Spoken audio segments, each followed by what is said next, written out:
Welcome back now for the details. President Abdel Fattah el-Sisi met on Saturday with the Minister of Justice, Omar Marwan, to follow up on the ministry's efforts regarding the drafting of the personal status law. In this regard, presidential spokesperson Ambassador Bassem Rodi said the president gave his directives to form a committee of legal and judicial experts specialized in family cases and courts, taking into account multiple interests of all parties concerned with its provisions in a balanced manner.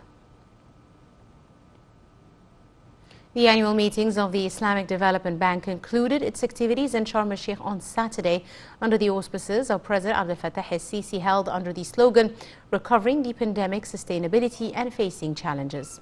A number of sessions were held on the sidelines of the meeting with the participation of the Prime Minister Mustafa Madbouli. During a session entitled Investment Opportunities, Madbouli said amid the current global economic crisis, the state attaches a top priority to a number of sectors, including food, fertilizers, chemical and petrochemical industry sectors. Prime Minister asserted that Egypt has developed a clear vision regarding its economic policies, which have enabled it to attract more investments. The Premier said Egypt has been keen on launching development projects based on an adequate infrastructure in order to attract more investments and create more job opportunities. He stressed that the economic reform drive has enabled the country to overcome the coronavirus pandemic. He also clarified that Egypt has introduced new legislations to encourage investments, support small and medium enterprises, and help increase growth rates. On the sidelines of the 47th annual meeting of the Islamic Development Bank, Minister of Transport Engineer Kamil al-Wazir participated in a session on climate change. The minister presented transformation into green public transport and expanding in green electric public transport projects as an alternative to traditional transport depending on diesel.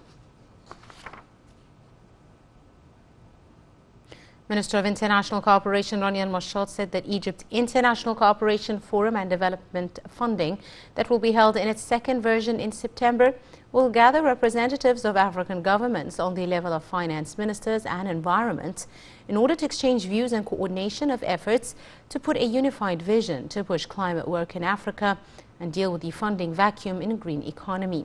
This came during Mashad's participation in the session of Indonesia's presidency of G20 Joint Recovery and Retaining Priorities that was held as part of the Islamic Development Bank meetings in Sharm el-Sheikh. The United Nations denounced an attack targeting peacekeeping forces in Mali that killed 2 Egyptian peacekeepers and injured others in the second attack targeting UN peacekeepers in Mali in 3 days, describing it as a cowardly attack. UN spokesman Stephanie Dujarric said the attack is the 6th targeting the UN mission since the 22nd of May. UN Secretary General Antonio Guterres expressed his wish of speed recovery for all the injured personnel.